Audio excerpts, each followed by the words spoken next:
Hello everyone. Today I'm going to share the story of Nelson Mandela. This is not just the story of one man. It is the story of a people who refused to give up. Mandela's journey shows us that even in the darkest times, hope and courage can light the way. And as you listen in English, you're not only learning a language, you're also learning how to think with strength, speak with confidence, and believe that change is possible. So, let's begin. If this inspires you, please like, subscribe, and share so more learners can find it. Chapter 1. Early Years. Nelson Rolihlahla Mandela was born on July 18, 1918, in a small village called Mvezo in the Eastern Cape of South Africa. His family belonged to the Tembu people, part of the larger Xhosa nation. He grew up in a rural community surrounded by traditions, stories, and the values of his ancestors. As a young boy, he tended cattle, played in the fields, and listened carefully to the wisdom of elders around the fire. But South Africa was not a land of equality. It was a country divided by race, where white people controlled most of the land, wealth, and power. Black South Africans, like Mandela's family, were forced to live with fewer rights, fewer opportunities, and little political voice. From an early age, Mandela sensed that something was wrong. He once said, "No one is born hating another person because of the color of his skin or his background or his religion. People must learn to hate, and if they can learn to hate, they can be taught to love." This belief became the foundation of his life's work. Chapter 2. Student to Activist. As a teenager, Mandela attended mission schools and later Fort Hare University. There, he studied law and began to discover the power of words, debate, and ideas. He was curious, intelligent, and determined. But he was also restless, eager to challenge unfair systems. In Johannesburg, the country's largest city, Mandela trained as a lawyer, helping poor black clients who were often ignored by the courts.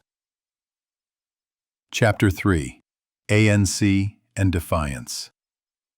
At the same time, he joined the African National Congress, or ANC, a political movement fighting for the rights of black South Africans. It was here that Mandela's journey as a leader truly began. He marched in protests, gave fiery speeches, and helped organize campaigns against unjust laws. He believed in peaceful resistance, inspired by leaders like Mahatma Gandhi. But the government of South Africa was determined to silence voices like Mandela's. In 1948, the National Party came to power and introduced a cruel system called apartheid, a set of laws that forced racial separation in every part of life: schools, hospitals, neighborhoods, even park benches. Black South Africans were told where they could live, where they could work, and whom they could marry. They had no right to vote. Their daily lives were controlled by a government that treated them as second-class citizens in their own country. Mandela could not accept this. He spoke louder. He organized stronger. He inspired thousands of young people to rise and resist, but the government saw him as a dangerous man. Chapter 4. Trials and Underground. He was arrested multiple times, watched by the police, and eventually forced to go underground. In 1962, Mandela was captured. He was put on trial for sabotage and conspiracy to overthrow the government. Facing a possible death sentence, Mandela stood tall in court and declared, "I have cherished the ideal of a democratic and free society in which all persons live together in harmony and with equal opportunities. It is an ideal which I hope to live for and to achieve. But if needs be, it is an ideal for which I am prepared to die." Those words turned Mandela into more than a man. He became a symbol of courage, justice, and the voice of the people. Chapter 5. Prison years. The court sentenced him to life in prison. Mandela was taken to Robben Island, a small wind-swept island off the coast of Cape Town. For centuries, it had been a place of exile and punishment. Now, it would become Mandela's home for the next 18 years. His prison cell was tiny, barely large enough for a mat on the floor, a small desk, and a bucket. Each day, he was forced to do hard labor, crushing rocks in a limestone quarry. The blinding white dust damaged his eyesight permanently. Prisoners were given thin clothing, poor food, and very little comfort. But even behind bars, Mandela remained unbroken. He treated guards with dignity, refusing to let anger control him. He studied law books, wrote letters, and continued to inspire his fellow prisoners. He believed that even in prison he could prepare himself for the greater struggle outside. He once said, "Prison itself is a tremendous education in the need for patience and perseverance. It is above all a test of one's commitment." And he lived those words every day. Life on Robben Island was harsh, but Mandela built a community among the inmates. He encouraged them to continue their education, creating what some called the University of Robben Island. Prisoners taught each other languages, history, politics, and even gardening. Mandela was a natural teacher, always sharing knowledge, always listening. Outside the prison walls, South Africa was boiling. The apartheid regime grew harsher. Police killed protesters, censored newspapers, and banned opposition parties. But Mandela's name spread across the world. Posters of his face were carried in marches from London to Lagos, from New York to New Delhi. He became the face of the anti-apartheid struggle, even though he could not speak to the public himself. Mandela had become more than a prisoner. He was a global symbol of resistance. In 1982, Mandela was transferred from Robben Island to Pollsmoor Prison, and later to Victor Verster Prison. Conditions were slightly better, but his freedom was still denied. Even then, he used the time to negotiate secretly with government officials, always searching for a peaceful path to end apartheid. He knew that bitterness could destroy the future, so he held firmly to forgiveness, even while locked behind bars. He believed that reconciliation, not revenge, was the only way forward. Finally, after 27 years in prison, the moment came. Chapter 6: Release and Negotiations. On February 11, 1990, the world watched as Nelson Mandela walked out of Victor Verster Prison, hand in hand with his wife Winnie, raising his fist in triumph. The streets were filled with cheers, tears, and songs. Millions of people, black and white, celebrated the freedom of a man who had come to represent their deepest hopes. Mandela was no longer just a leader of the ANC. He was the living embodiment of endurance, courage, and the dream of a free South Africa. When Mandela walked out of prison, he was 71 years old. He had lost nearly 3 decades of his life. But he had not lost his vision. He told the world, "I stand before you not as a prophet, but as a humble servant of you, the people." Those words captured the essence of his leadership. He was not fighting for himself, but for millions of South Africans who longed for equality and dignity. The years after Mandela's release were filled with both hope and danger. Apartheid was crumbling, but violence still haunted the streets. The country stood at the edge of chaos. Mandela had every reason to be bitter. He had been imprisoned, humiliated, and separated from his family. But instead of seeking revenge, he chose the harder path: reconciliation. He met with his former jailers.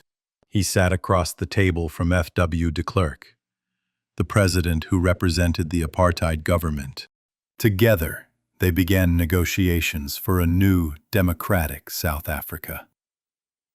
It was not easy. The talks were tense.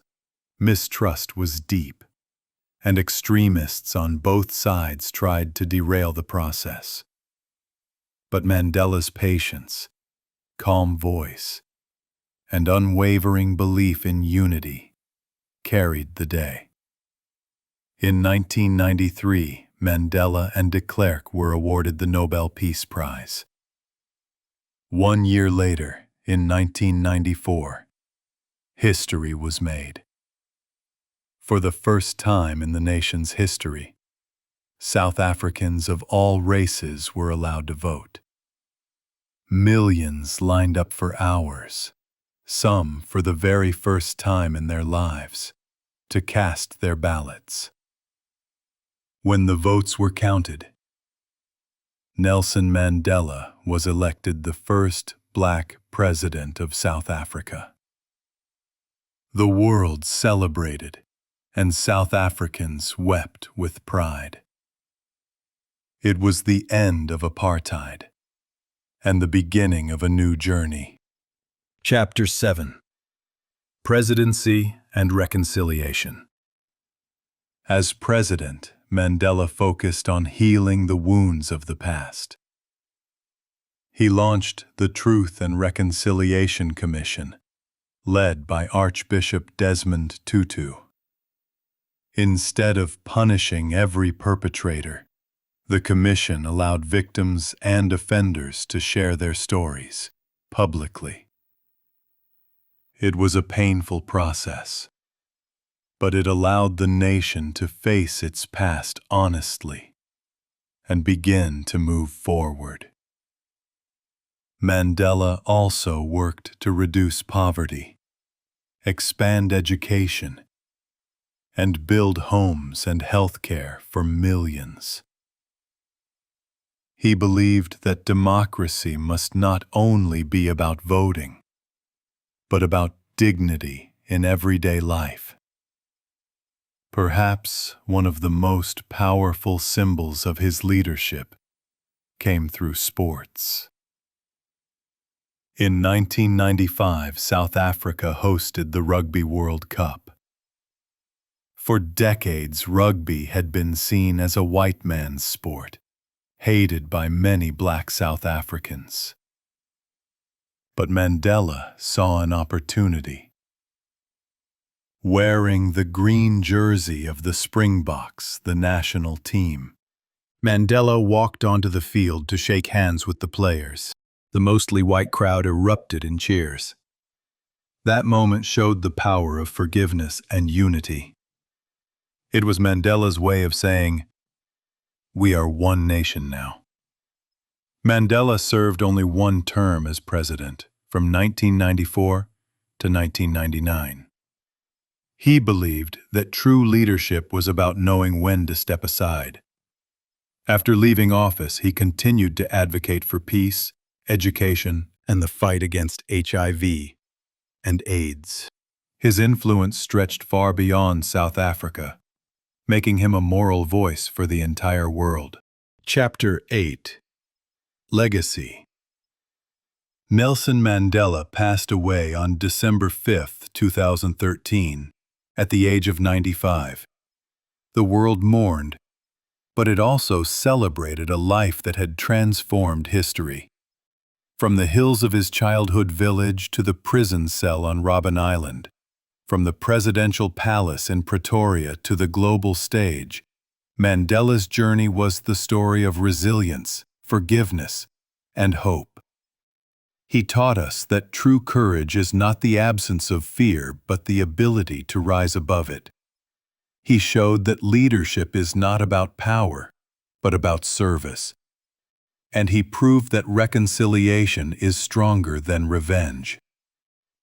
Mandela once said, "Courage is not the absence of fear. It's inspiring others to move beyond it." That is why his story still matters today. For students, his life is a lesson in perseverance. For leaders, it is a guide to humility. And for all of us, it is a reminder that change begins with ordinary people who refuse to give up. So when you listen to his story in English, you are not just learning words or phrases. You are learning the language of hope, the language of justice, the language of humanity. Nelson Mandela's legacy belongs not only to South Africa, but to every person who believes that the world can be more fair, more kind, and more free.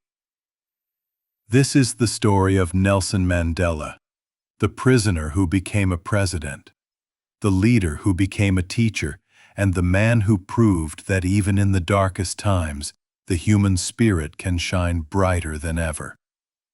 If Mandela's story inspired you, please like and subscribe. It helps us share more stories of hope and courage.